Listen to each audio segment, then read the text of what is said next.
Bienvenidos al programa Discutamos México. Hoy platicaremos sobre qué es la arqueología. Y nos acompaña el doctor Mario Alifat, el doctor Rafael Cobos y Luis Alberto Martos. Yo soy Roberto García Moll, los cuatro somos arqueólogos.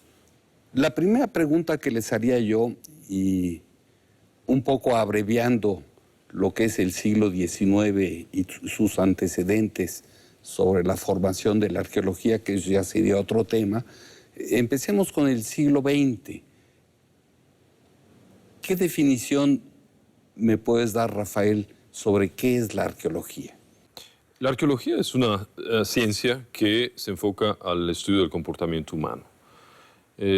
Forma parte de la antropología y los arqueólogos trabajamos con las huellas materiales que dejó ese comportamiento humano. Esas huellas materiales son espacios construidos, son restos de arquitectura, son vasijas y parte de todos esos bienes materiales que la gente del pasado utilizó cotidianamente y que ahora ya no existen estas personas, pero dejaron estos restos culturales, incluyendo asimismo los restos físicos, lo que corresponde a lo que son los restos esqueléticos, los restos de fauna.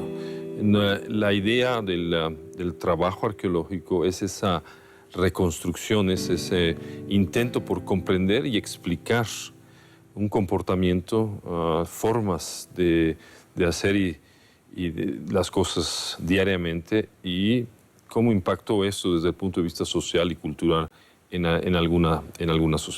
una comunidad del pasado. Luis Alberto. Sí, estoy de acuerdo. Yo creo que aquí el estudio de la arqueología, bueno, también coadyuva de alguna forma a entender un poco este largo camino de la evolución humana, ¿no? Aquí estudiamos, como el doctor Cobos dice, la conducta humana, el comportamiento humano a través de vestigios humanos y vamos viendo ese discurrir a lo largo del tiempo, cómo se las arregla ante distintos medios en distintas épocas para sobrevivir y para ir construyendo su cultura. Entonces estudiamos también la cultura, estudiamos aspectos sociales, aspectos económicos y políticos, ¿no? ¿Y Mario? Bueno, si nos ponemos a pensar que 2,5 millones de años de vida, de la existencia misma del género Homo sapiens, y que solamente tenemos registro escrito los últimos 3,4 mil años, la arqueología es esa disciplina que se dedica al estudio de esos 2,5 millones de la evolución humana, para empezar. Sin esta disciplina no tendríamos una idea de cómo llegamos a ser lo que somos, de cómo llegamos a vivir en sociedad, a vivir en algo que llamamos civilización, formas complejas de organización y de producción.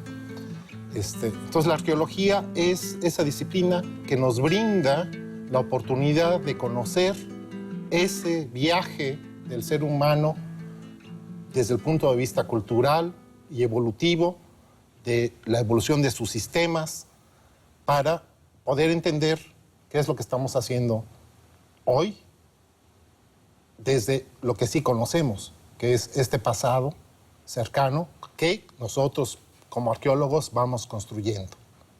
O sea que la arqueología sería el estudio de los restos materiales, los procesos que de ellos se derivan a través del tiempo, para conocer el comportamiento humano en ese transcurso.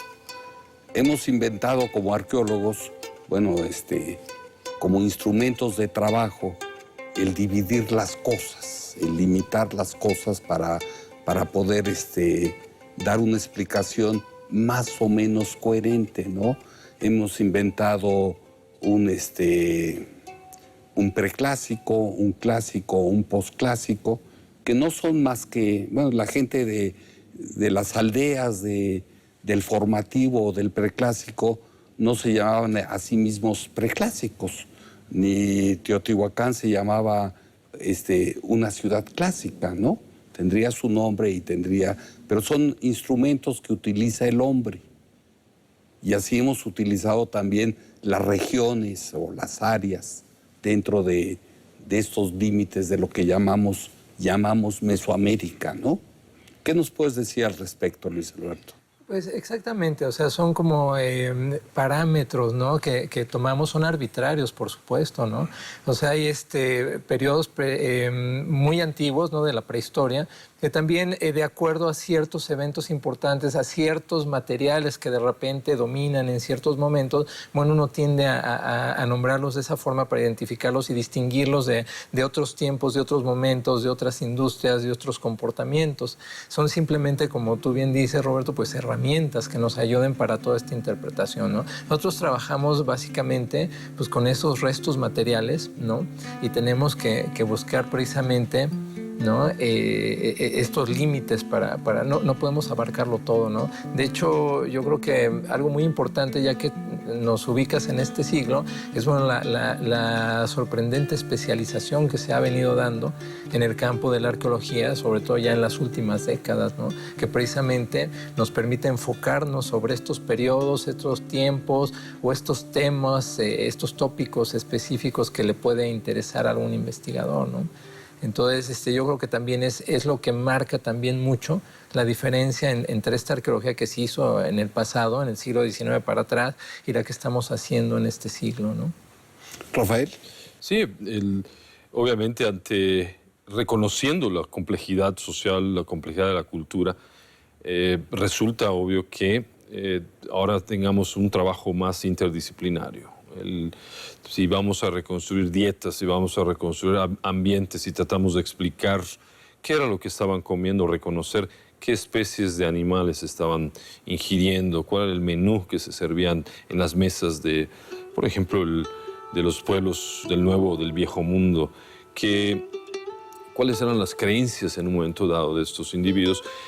Tenemos que echar mano de los colegas que, aun cuando una formación de antropólogos, de historiadores, de etnohistoriadores, de antropólogos físicos, ellos son parte de este conjunto de investigadores que van hacia a tratar de coayudar para tener una respuesta en común. ¿Qué sucedió? ¿Qué se hizo? ¿Por qué se hizo? Y ante esto, como bien comenta Luis Alberto, es muy importante el trabajo interdisciplinario. Y hoy en día no es raro escuchar por la radio o ver en algún documental transmitido por la televisión cuando se habla de alguna investigación en el desierto, reconstrucción de modos de vida y de adaptación en sociedades nada complejas. Y vemos nosotros que se habla de la tecnología, o bien lo llevamos al campo ya de estudios de sociedades mucho más complejas, es donde participan todos estos colegas, todos estos individuos que han, a través de los años y en las universidades, han adquirido esos grados académicos, donde se conjunta el trabajo de investigación en pro de una explicación de cómo fue y cómo fue esa sociedad del pasado.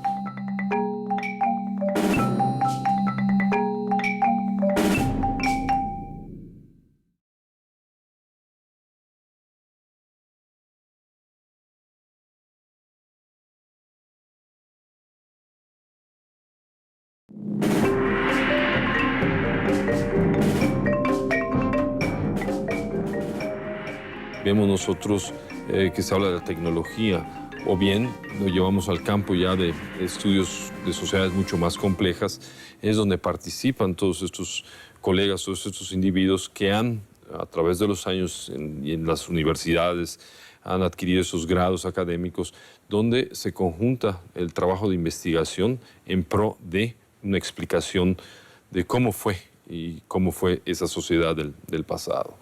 Venía dándose a fines del siglo XX y es muy evidente ahora en esta primera década del siglo XXI el peso del trabajo interdisciplinario, llegar a respuestas desde diversas perspectivas. Eso creo que está enriqueciendo muchísimo la explicación que demos en la reconstrucción de ese pasado que pretendemos conocer.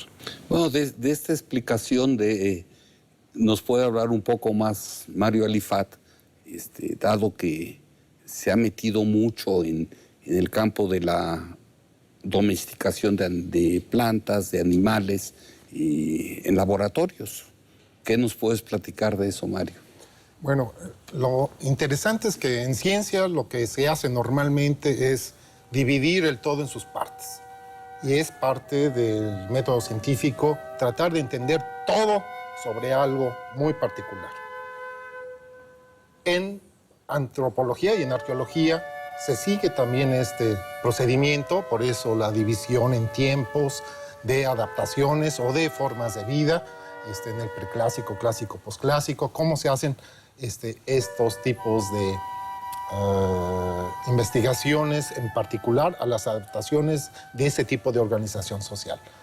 Lo interesante es que este mismo método no nos ayuda a veces a integrar el todo otra vez para poder decir algo, esa síntesis.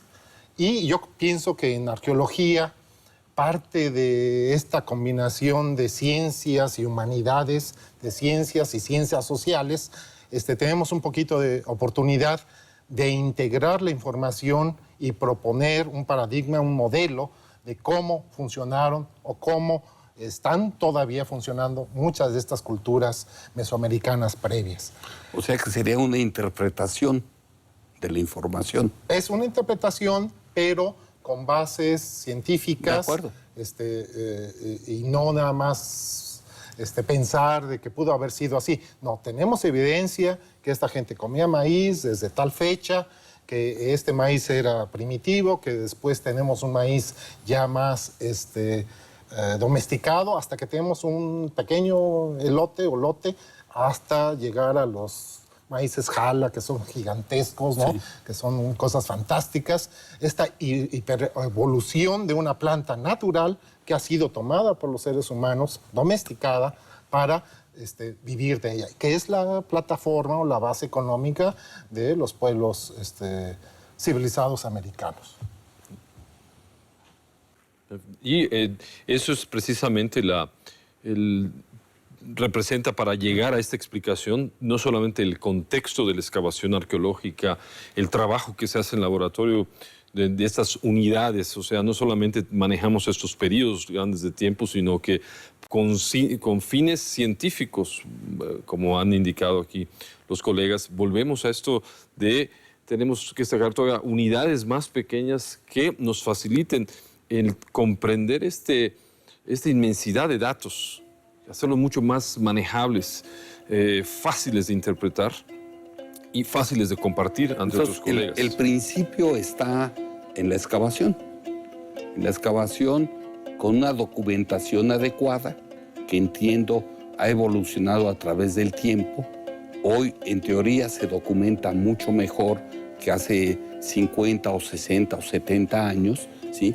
Pero a partir de esta información, de esta documentación, el recabar la información primaria, generar una fuente primaria, que es en sí la arqueología, se puede generar una interpretación de estos materiales. De acuerdo a un razonamiento lógico, digo. No podemos pensar que porque hay morteros en Mesoamérica, pues había trigo, porque no hay evidencia de que había trigo. Había maíz, ¿sí? Y otras gramíneas, pero ligadas o leguminosas, pero no hay ni cebada, ni trigo, ni... Así es. La evolución, incluso viendo hacia atrás y evaluando cómo ha transcurrido esto de comprender el contexto arqueológico, la importancia de ese contexto arqueológico, es crucial para el recolectar, para obtener la información, ¿no? Es de esto que hablábamos hace unos minutos respecto a los restos materiales. Pero conforme el arqueólogo excava, también lo hace con una metodología muy estricta, tiene que apoyarse también, ahí están los ojos, por ejemplo, de quien estudia la reconstrucción del ambiente. Las condiciones climáticas de hoy en día no habrán sido las mismas que hace 1500 o 2000 años, ¿no? Y entonces es ahí quien uno está viendo el mismo contexto, pero los ojos y los lentes que utiliza el arqueólogo que está viendo este contexto son muy diferentes a los que tiene el experto en paleofauna, en paleoambiente, en paleodieta, en aspectos incluso con con el simbolismo, ¿no? Y las primeras ideas o ya ideas muy avanzadas en cuanto a simbología, religión, etc. Entonces, el contexto es crucial. Hay una metodología que se ha desarrollado. Hoy en día contamos con esa metodología y continuamos haciendo con este registro estricto, porque el pasado es como el libro que se lee. Abrimos y los arqueólogos estamos conscientes que al ir a campo para leer este libro tenemos que quitarle las hojas que es la excavación que hacemos, y tenemos que hacer un registro muy fidedigno, muy estricto, en lo más apegado posible y tridimensionalmente. Bueno, como ejemplo, lo hemos puesto en muchas ocasiones, que la arqueología es como leer una novela, y cada vez que acaba uno una página, la arranca uno y la quema, y lee la siguiente hoja, se arranca y se quema, y finalmente, bueno, le piden a uno que haga la síntesis de esa novela, y va a haber muchos errores, porque la técnica que hoy maneja el arqueólogo, junto con muchos especialistas que sí contribuyen a una mejor interpretación del pasado, pues no es todavía muy precisa, ¿no? Entonces, yo pienso que la arqueología debe ser, o la excavación arqueológica debe ser, un acto premeditado, muy responsable y desde luego muy apegado a principios básicos de ética, ¿no? Sí, evidentemente. Yo creo que este punto es muy importante, pero también hay una idea generalizada, ¿no? En general, mucha gente piensa que la arqueología es la búsqueda y recuperación del objeto per se, nada más. Y realmente lo verdaderamente importante es esto, los contextos, ¿no? Y los procesos. Y los procesos para registrar exactamente cómo está cada cosa, en qué contexto, en qué nivel, porque independientemente de las interpretaciones o del enfoque que nosotros demos para reconstruir la historia de este contexto que estamos viendo, bueno, tenemos la obligación de dejar un registro muy minucioso para, como tú dices, en el futuro el investigador que venga, bueno, con quizá otros enfoques, ¿sí? Poder volver a releer nuestra descripción del contexto y de alguna forma recrearlo para ellos también poder hacer otras interpretaciones, ¿no? Bueno, de eso se trata al final de cuentas el registro arqueológico, de volver a recrear, aunque sea en papel, ¿sí? Volver a recrear situaciones que se vivieron en la excavación. Pero el fin último de la excavación, de la intervención del arqueólogo, es crear un cuerpo de información, un cuerpo fáctico, que se llamaría en algunas ocasiones, para a partir de ahí hacer la interpretación. Sí. Pero hay que insistir que es interpretación, porque partimos de muchos elementos que son reales en la excavación, el maíz, el instrumento de molienda, la cerámica, la tumba, la arquitectura, los espacios, etcétera, pero al final de cuentas lo que haremos será una interpretación, ¿sí? Y bueno, uno cuenta con elementos materiales, pero del mundo de las ideas no tiene uno nada.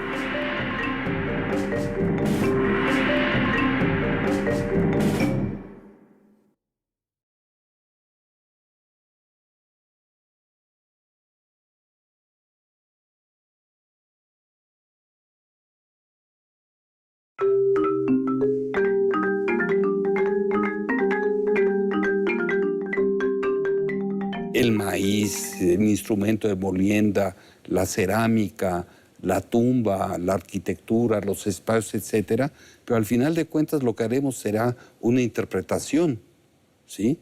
Y bueno, uno cuenta con elementos materiales, pero del mundo de las ideas no tiene uno nada. Así es.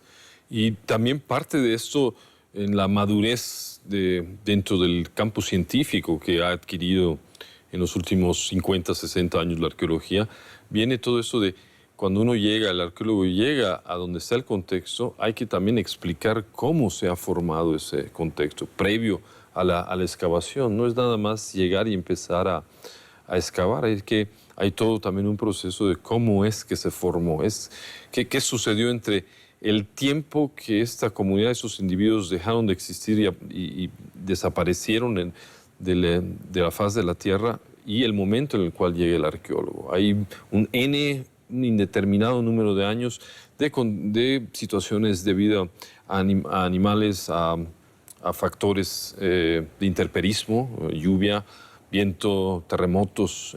Ahí es también donde viene toda esta explicación, ¿no? Como parte de nuestros esfuerzos por reconstruir ese pasado.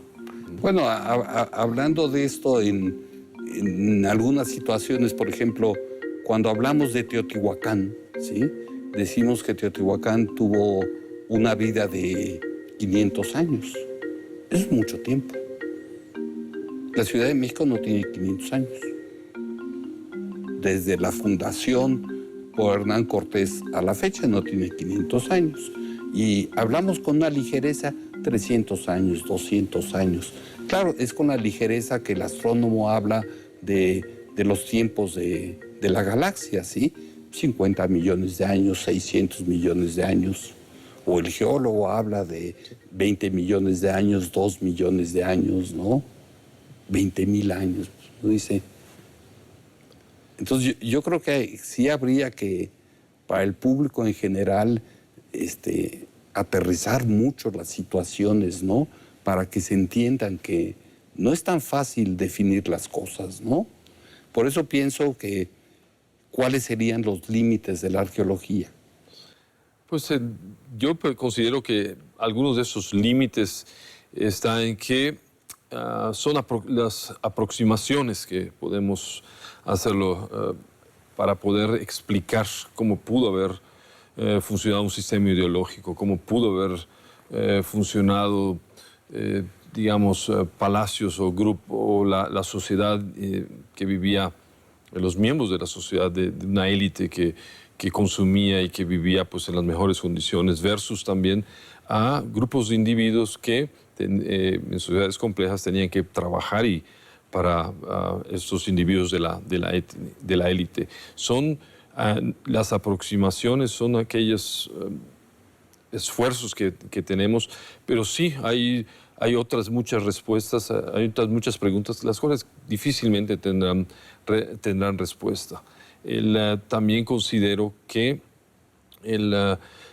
alguien puede estar leyendo, ya lo comentaba Luis Alberto, leyendo el mismo contexto con base a los datos que algún arqueólogo 30 o 40 años registró y quizás aportará un poquito más, pero repito, son aproximaciones y eso es parte quizás de esta ciencia donde pues difícilmente podemos reconstruir el 100%. ¿no? Sí, porque volviendo a sitios grandes como, bueno, vuelvo a citar Teotihuacán, lo tenemos aquí al lado, ¿no?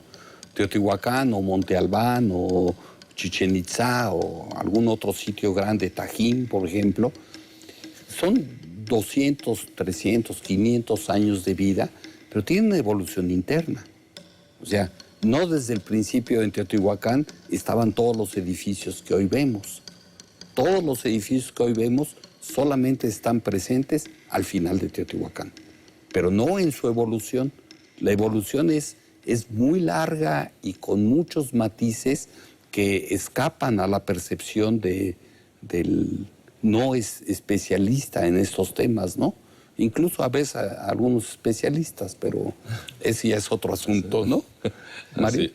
Yo pienso que Teotihuacán, y ya que mencionaste Teotihuacán, es bien importante desde el punto de vista de que es ahí donde se inicia la arqueología moderna en México, ¿no? El profesor Gamio establece los parámetros para llevar a cabo un estudio de los procesos internos de la ciudad a través del tiempo. Y es el primero que nos propone una secuencia temporal para cómo este gran asentamiento evolucionó.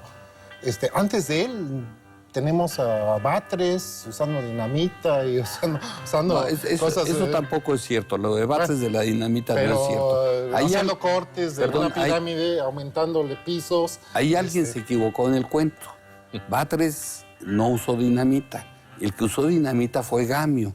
Y no en Teotihuacán, sino en Cuicuilco, que hacía falta quitar la lava, pues. Pero alguien se equivocó en el chisme, ¿no? Bueno, pero lo interesante es de que antes de Gamio no tenemos una aproximación científica al estudio del pasado mesoamericano. Tenemos un interés sobre la antigüedad mexicana. Pero Gamio nos dice, esta es una disciplina, arqueología es importante, está dentro de la escuela que piensa que la arqueología es antropología y que tenemos que estudiar los procesos y las evoluciones de estos sistemas sociales que crean una gran ciudad. Y lo interesante cuando hablamos de ideas, bueno, quizás tenemos un teotihuacano que nos va a decir, tengo tal idea para decir o hacer algo, pero tenemos un esquema, un patrón, una ciudad planeada desde su inicio, sí, que es impresionante. En un momento, más o menos cuando estamos al inicio de la era cristiana, ya tenemos una gran avenida, cuadrantes, los templos más importantes, las pirámides más importantes establecidas ahí, y una serie de segmentos, de cuadras, no sé cómo, de manzanas, expandiéndose hacia todos lados. En Europa no tenemos eso, es hasta que llegan los romanos con sus sistemas de guerreros, fuertes guerreros que establecen calles y cuadras, pero todas las ciudades europeas durante esta época son sin calles rectas, sin tener una planificación como la que vemos en Teotihuacán.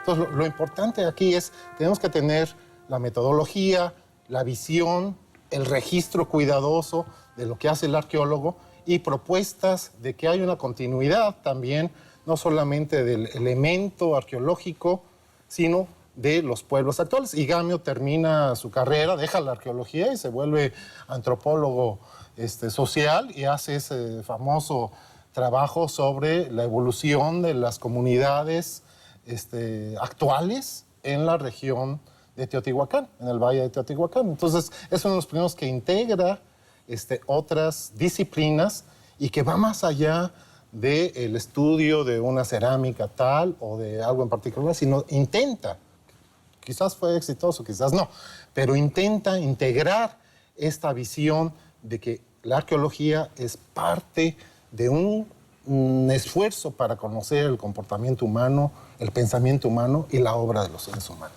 ¿Y Luis Alberto? Estoy de acuerdo. Y volviendo a lo que decías de los límites, yo creo que el límite es hasta donde tenemos realmente el dato, ¿no? Corroborado. Pues ya cuando empiezas a tratar de dar explicaciones que no están sustentadas, yo creo que ahí ya estamos traspasando ese límite, ¿no? Ahora, las posibilidades son muchas, ¿no? Por ejemplo, hay también con la arqueología, que es algo que a mí me apasiona mucho en lo personal, nos asomamos a una historia también personal, ¿no? De la gente que vivió en ciertos lugares, en ciertos sitios y demás, ¿no? Nos enteramos de cosas que quizá mucha gente contemporánea a esta persona no sabía, ¿no? En la calle, o no sé, por ejemplo, una adaptación de una casa, ¿no? Incluso por eso se puede hacer arqueología en época colonial y en otros periodos, claro, porque tienes una historia oficial en documentos, en planos, pero luego ¿dónde está toda la historia, este comportamiento individual que sucede en la casa? Que tapearon un muro, que cegaron un arco, que abrieron por acá, vamos, toda esa historia nosotros tenemos la posibilidad también de entenderla, ¿no? Y de ya meternos más en lo personal, a pequeños instantes de la vida de estas gentes, ¿no? Entonces yo creo que posibilidades son muchísimas, pero siempre sin irnos sin levantarnos de este dato sustentado, ¿no? Fidedignamente, ¿no?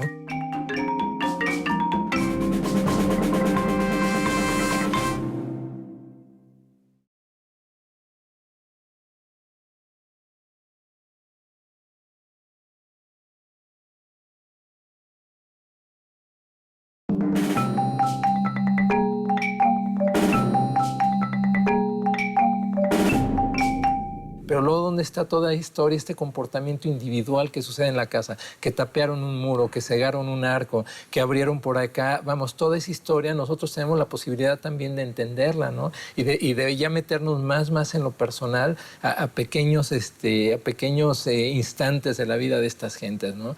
Entonces yo creo que posibilidades son muchísimas, pero siempre sin irnos sin levantarnos de este dato sustentado, ¿no?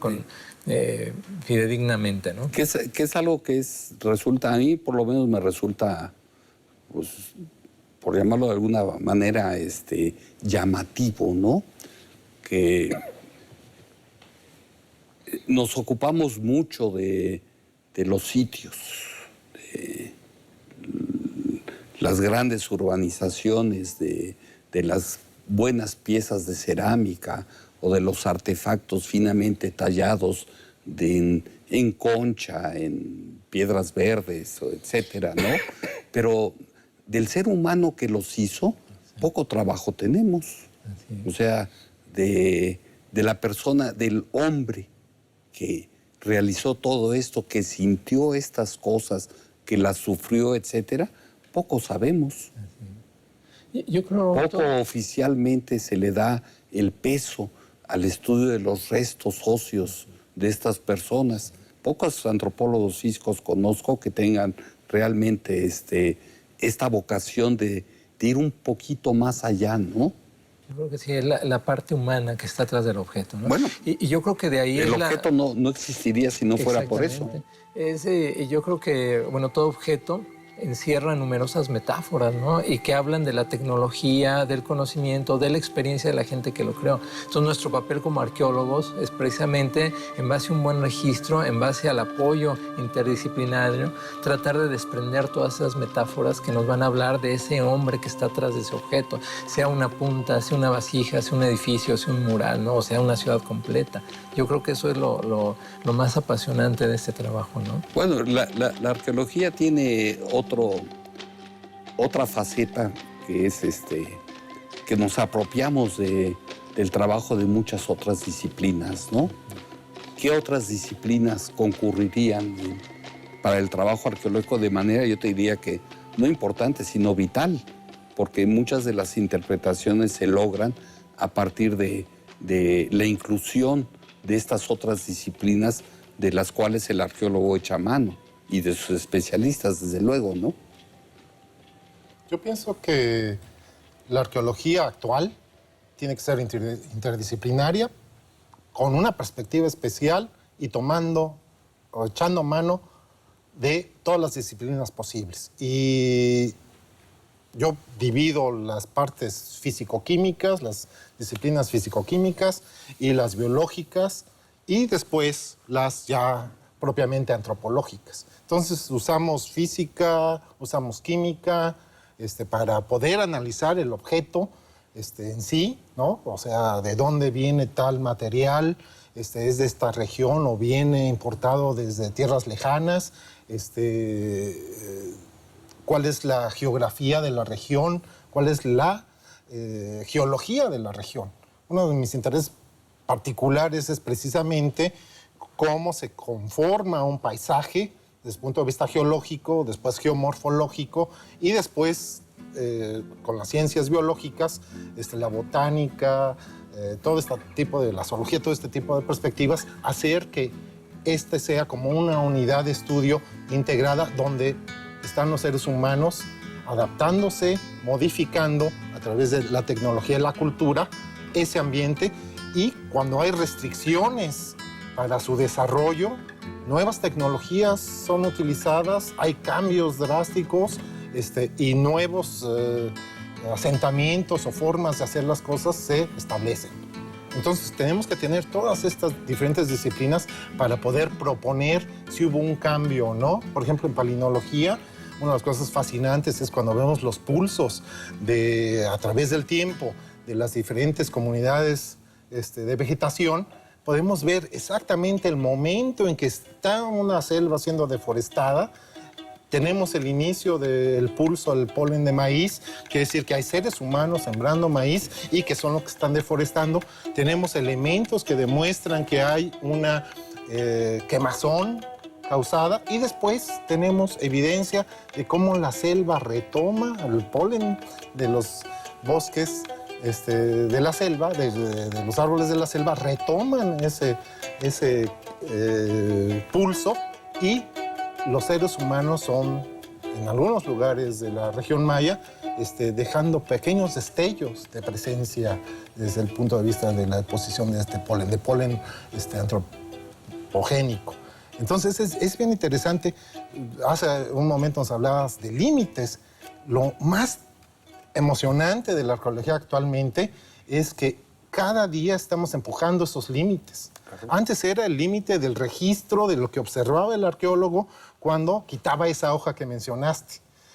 Ahora guardamos, dejamos cierta parte del sitio arqueológico sin tocar, porque seguro que en 5 o en 10 años vamos a tener nuevas metodologías que nos van a dar más información para hacer un registro más profundo.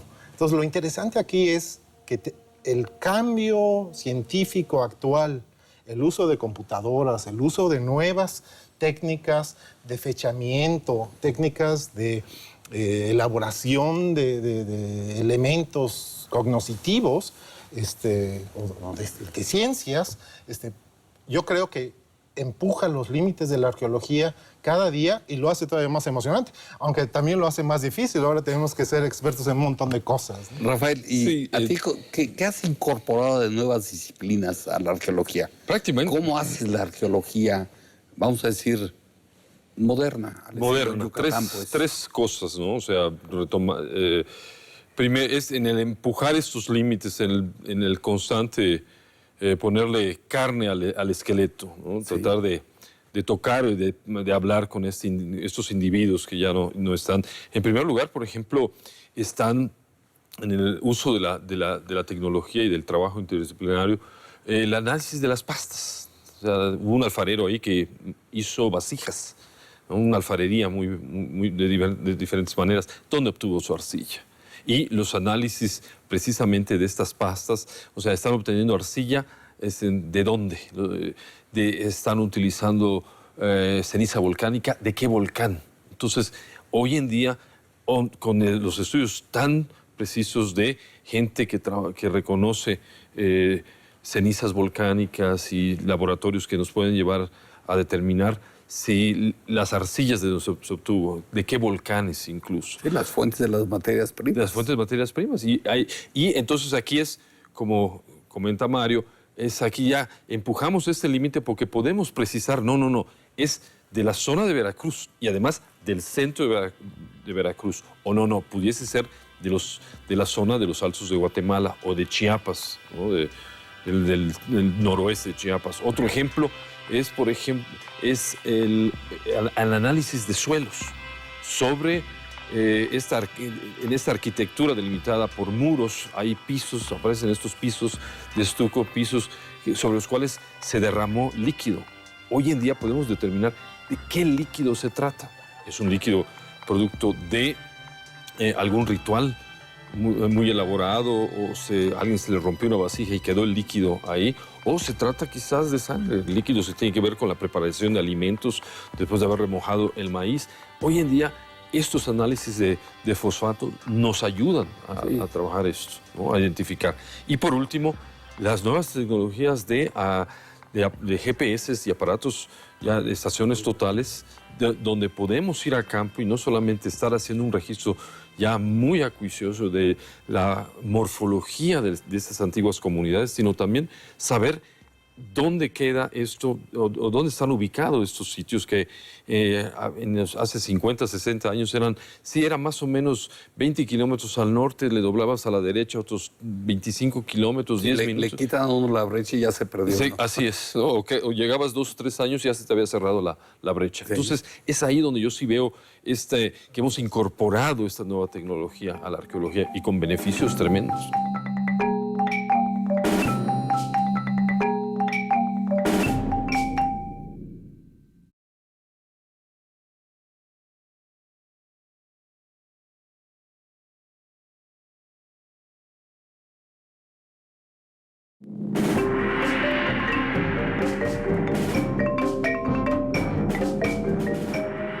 Hace 50, 60 años eran más o menos 20 kilómetros al norte, le doblabas a la derecha otros 25 kilómetros, 10 minutos. Le quitan a uno la brecha y ya se perdió. Sí, ¿no? así es, ¿no? O llegabas 2 o 3 años y ya se te había cerrado la brecha. Sí. Entonces, es ahí donde yo sí veo que hemos incorporado esta nueva tecnología a la arqueología y con beneficios tremendos, ¿no?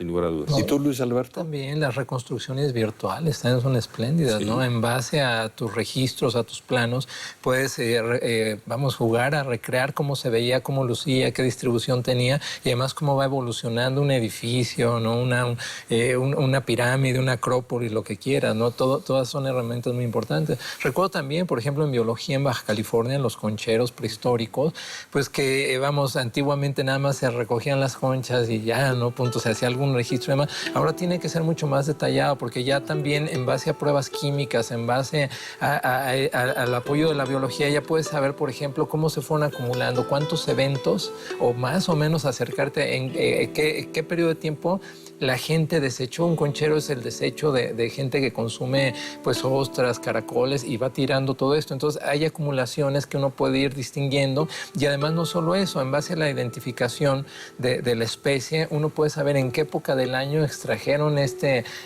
molusco, a qué profundidad, qué tecnología necesitaron para poderlo extraer y demás. Entonces te habla mucho de todos estos procesos del hombre, ¿no? A fin de cuentas son técnicas que te ayudan a reconocer precisamente estas que ahora llamamos áreas de actividad, ¿no? Que son lugares donde algo hizo el hombre. Como dice Rafael, también en una cueva nosotros aplicamos pruebas químicas y obtuvimos un área donde dormían a tomar la siesta. ¿Por qué? Porque está fresco el abrigo y arriba tenían la milpa. En otro sector salió donde preparaban comida, encontramos el fogón, un área de almacenamiento. Entonces, es información riquísima que nutre mucho la información para esta reconstrucción, ¿no? Que buscamos, ¿no? Para entender este comportamiento humano.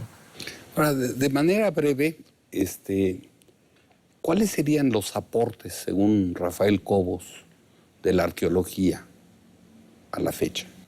Los aportes son ha sido tratar de explicar el pasado, cómo hay una base, siento yo que una base fuerte respecto a sistemas simbólicos, formas de pensamiento, cómo ha evolucionado este pensamiento, qué se ha creído, cuáles han sido las ideas y hasta cierto punto la idiosincrasia de la gente del pasado. Quizás comentábamos hace un momento de que quizás no vamos a poder reconstruir todo. Aquí todavía nos falta bastante. Efectivamente, las ideas han desaparecido, ¿no?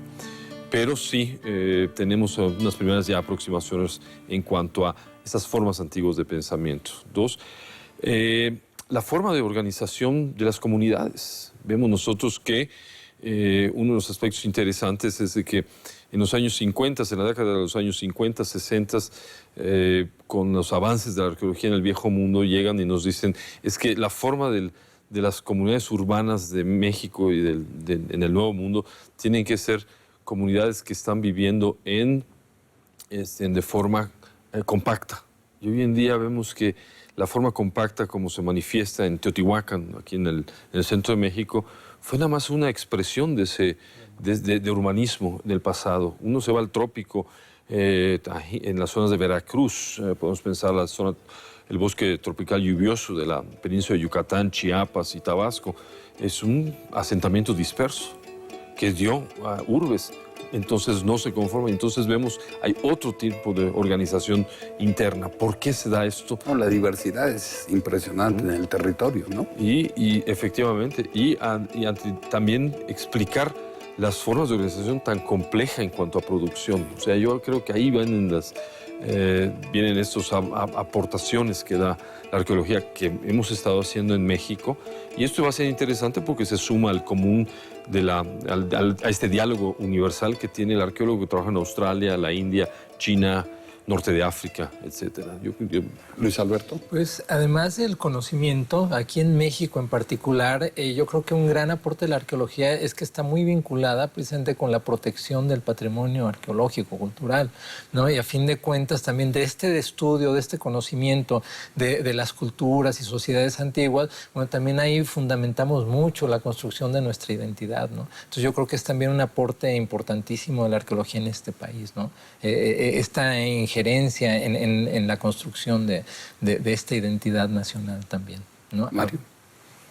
Bueno, yo pienso que la arqueología aporta en un mundo que constantemente nos intenta hacer todos iguales, o hablar el mismo idioma y consumir lo mismo, la arqueología aporta, por lo menos la arqueología mesoamericana, evidencia de que hay muchas formas de llegar a la civilización, que no necesitamos hierro para construir grandes ciudades, que no necesitamos las grandes fábricas o la forma integrada del imperialismo europeo para alcanzar ciertas formas de organización social y de vida urbana concentrada o dispersa. O sea, en Mesoamérica tenemos dos extremos, Teotihuacán en el centro y la zona maya, con dos tipos de urbanismo tan diferente entre ellas, y las dos son producto de civilizaciones impresionantes.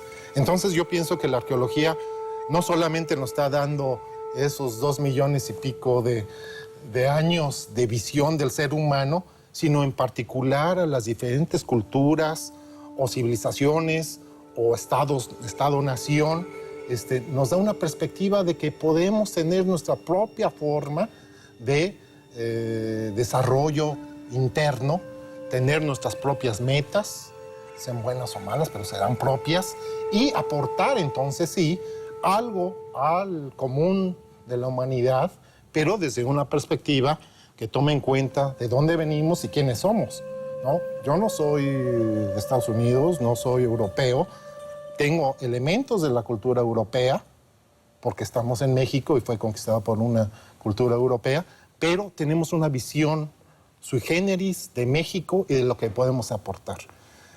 La economía mundial alimentaria está basada en maíz. Todo el mundo habla de que es el arroz, que es el trigo.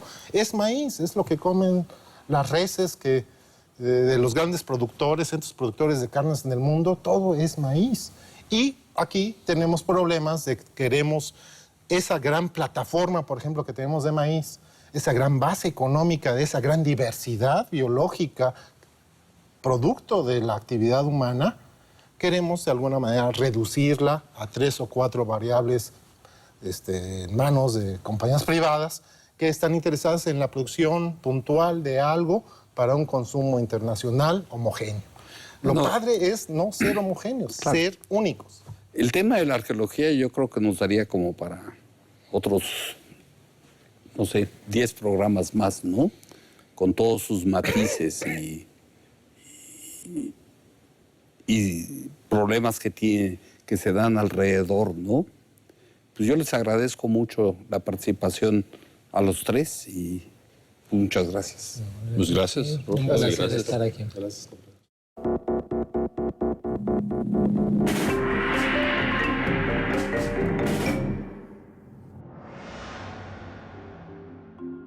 Tú llegas a la taquilla del cine y la chica que te atienda, el chico que te atiende te dice, pero es cine mexicano. ¿Eso será sinónimo de mala calidad? Creo que es muy difícil que una persona quiera ir a ver cine mexicano. Hay unos señores que son los distribuidores y los exhibidores que de repente deciden qué es lo que el público mexicano quiere ver. ¿Por qué no podemos hacer cine mexicano que lo ve el público mexicano? ¿Sabes qué? La verdad yo creo que el futuro del cine mexicano, si es que queremos que haya futuro, tiene que ver más bien con el lado de quienes facilitan que exista. Tratemos de quitarle ya cine mexicano y hablemos del cine que se hace en México. Ahora es importante señalar que el público mexicano es público. Cuando hablamos de que hay industria de cine mexicano, perdón, pero nosotros no somos industria. Industria, exhibidores y distribuidores.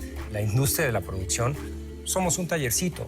Lanzar hasta una pregunta que es tan estúpida como provocadora como decir, bueno, ¿y realmente importa que estemos haciendo cine? ¿No?